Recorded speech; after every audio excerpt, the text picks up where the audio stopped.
Good morning, humans. My name is Jay Bobson. I wanted my music videos to be better. I know that they're already good. I'm a talented young man, but I love to learn and I know I have room for improvement. Unfortunately, I've never had an original thought.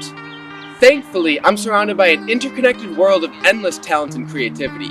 In the age of new media, there is never a shortage of inspiration. My parents told me that stealing is wrong. They're ignorant and Catholic, and they gave birth to a pirate. My homie Pablo P gave me some better advice. Good artists borrow, great artists steal. I want to be great, so let's steal. Troy the Editor is a music video director, filmer, and editor, a member of the artist collective Spider Gang, and most well known for his numerous works with said artists. I personally look up to him as a Premiere Pro and After Effects wizard, believing nobody out here is doing it like him. Except for me now, because the secrets I'm about to share with you today are proven to create what Troy himself considers a hard video that Christ Dillinger loves. So listen up. I watched every Troy the Editor music video multiple times while categorizing and timestamping all of his filming and editing effects and techniques. The ones that I didn't understand, I replayed in .25 speed, looked up YouTube tutorials for, and even hit up Troy on Instagram about it so you don't have to. And so I don't have to either again because I have a bad memory and I'm not about to have done all this shit for nothing. So without any further ado, let me teach you and me how to get better at making music videos by learning from Troy the Editor.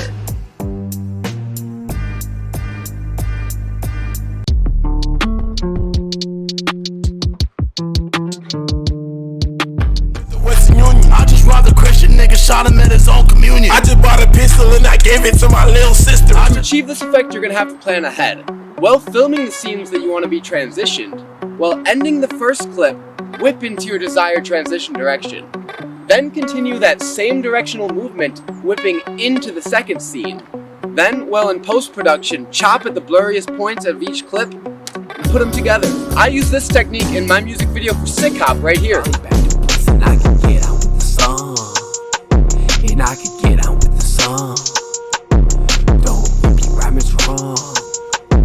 Don't be meta, it's wrong. You can also whip into a spiral direction using the same basic principles. At the end of your first clip, flip the camera 180 degrees.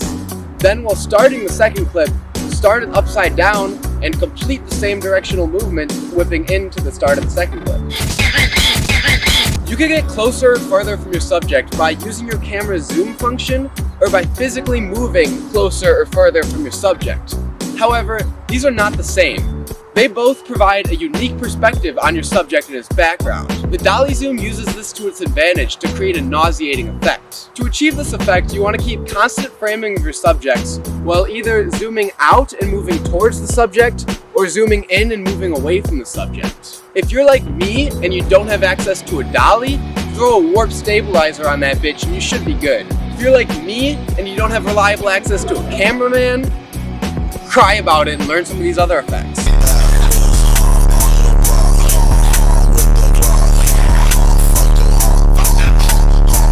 A good video doesn't have to be made out of video.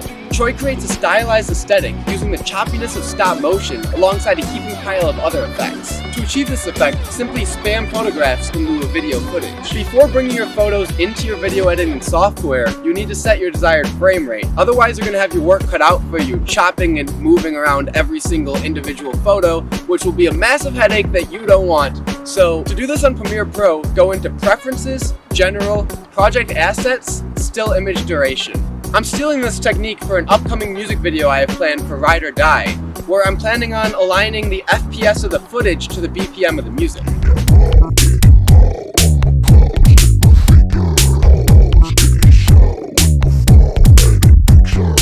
Fisheye cinematography is used frequently throughout Troy's catalog. I don't have anything to say for this one. Film with a fisheye lens or a fisheye lens attachment. Cause of all of this about no hope, no retribution, nothing but the sound. Cope with what they saying healthily. Rich men don't behave wealthily. Head information, nations chucking knowledge, would you fuck it up? Thinking outside of the box can help to create stunning effects with minimal efforts. By screen recording through the iPhone camera app, you can create effects like a glitching panorama, graphics on the zoom, or face tracking. You can see me utilize this in my video for Love a Cripple, where I started a throwaway recording while screen recording my iPhone camera so that the timer on the top of the screen would match the timestamp of the video. Yeah, big grams, east side of the big lamb. Cream pants with blissies on them flexing down. Big ass watch on my wrist, I look like Ben 10. Choosing the right camera for your project doesn't always have to mean the highest resolution or best quality. There's something special about filming on a potato that really adds character to your video. For my Praying for Weatherman music video, I decided to film on my 3DS, which proved to be a way bigger headache than it was worth because in order to get the footage off the 3DS, I had to unscrew the back, take out the micro SD card, use a micro SD to SD card adapter, then use my roommate's computer to upload the footage onto my Google Drive, and then download it on my computer to my Google Drive, and yeah, I'm not doing that shit again.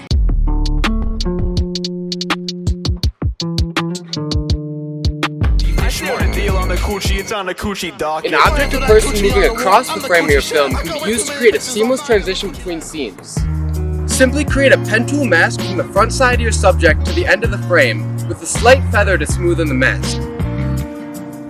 Then follow the subject with keyframes as it moves. Even in my car keys, catch me at a show, signing titties with a shark. Flipping it bigger, my nigga. Gotta put it in to get out. I love this effect. To achieve it, you have to screen capture the first or last frame of your desired transition, then bring that photo into Photoshop and remove its background and export it as a PNG. Bring that PNG back into your video and align it with the frame that you screen captured, and then you could keyframe animate the movements in or out from there. You can see this effect used frequently in my music video for Praying for Weatherman. Double my money and spent it on rent. Woke up and cried and then went back to bed. Don't wanna die, just want time to stop. I put my feelings inside of the box. Can't get it up. Walking this bitch like Jason Statham. Fucking 3 bitches and 2's Caucasian. Why when I see you, you always blaze? This looks absolutely nuts at first glance, but by slowing it down, you can start to break it into manageable parts and understand the method behind this magic madness. You can see PNGs of the hand and cup, a clipping mask of the body replaced by visual noise, and green screen bats, all cropped and duplicated to create this overstimulated, maximalized effect.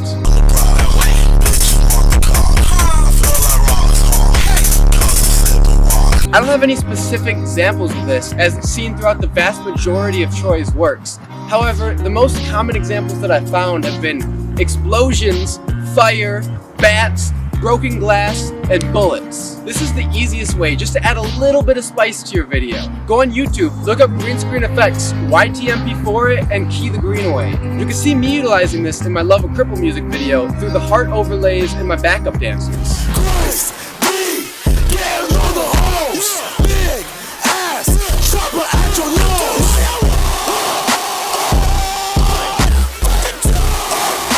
Here I am again telling you to think outside the box. MK Ultra is wearing a green suit in the filming of this music video, which allows him to play the character of Green Guy while all other Spider Gang members are performing their verses, and then during his verse, he's keyed out and turned into Meat Man. I've done similar out-of-the-box green screen tactics before in my music video for You're Short, where I wore green tights so I could key away my legs, or in I'ma Get It when I wore a green cardigan to key away the top of my body.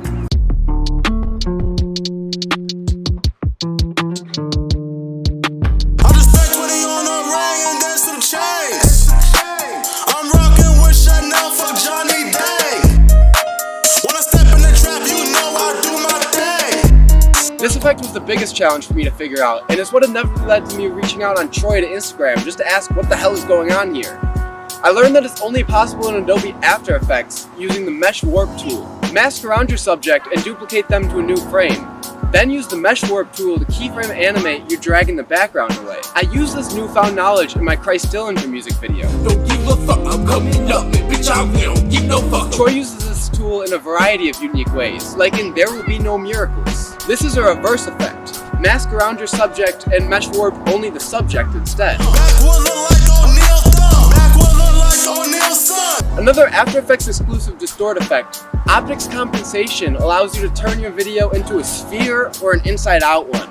You can turn this into a transition by keyframing into this effect at the end of your first clip and keyframing out of this effect at the start of your second. Cause I'm flying on private air. This one also confused me for the longest time, until I realized that it's just the warp transition tool in Premiere Pro. Let me hit like a fixed game. I'm a wavy nigga, Hall of Fame. I'm doing a show and they're screaming my name. We can only perceive time as it's currently happening, but something that's truly special about film is our ability to modify that perception. Like in You Can't Stop the Wave, where the whole video is played in slow motion. Obviously, you could speed things up too, like in No Effort.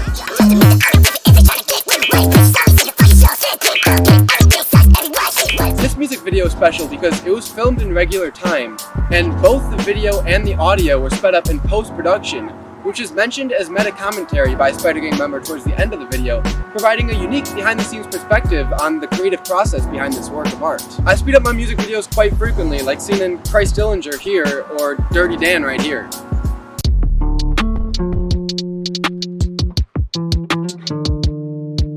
To be completely honest with you, I did all this research for a presentation in my film class over a year ago. I keep telling myself to turn this research into a video, but it'll never get done without any actual action on my part. And for that reason, this project is a bit outdated. I decided not to include any additional recent films that Troy has produced since my initial research period in October 2022. God damn! I've been procrastinating, and that's why I'm not doing any more research. This project has to get done, and it's not going to get done if I just keep thinking about it. Plus, I almost posted a wiener joke again the other day, which would have made 3 in a row, and I had just a sliver of enough respect for myself and my audience to spare us for at least another week. I know that I often joke about stealing from my idols in my art, and I do because I'm inspired by the things that I like. But to Troy, or to any other Spider Gang member who may happen upon this video, thank you. I know that none of your art was created for me, but it has moved, inspired, energized, and excited me, and taught me a lot. I truly value what you've collectively created. And to anybody who made it this far into this video, thank you. I truly value your support of what I create. If you want to show more support, consider liking this video, posting a goofy comment, and if you haven't already, consider subscribing. As always, I'm scheming. See you soon. Mwahaha!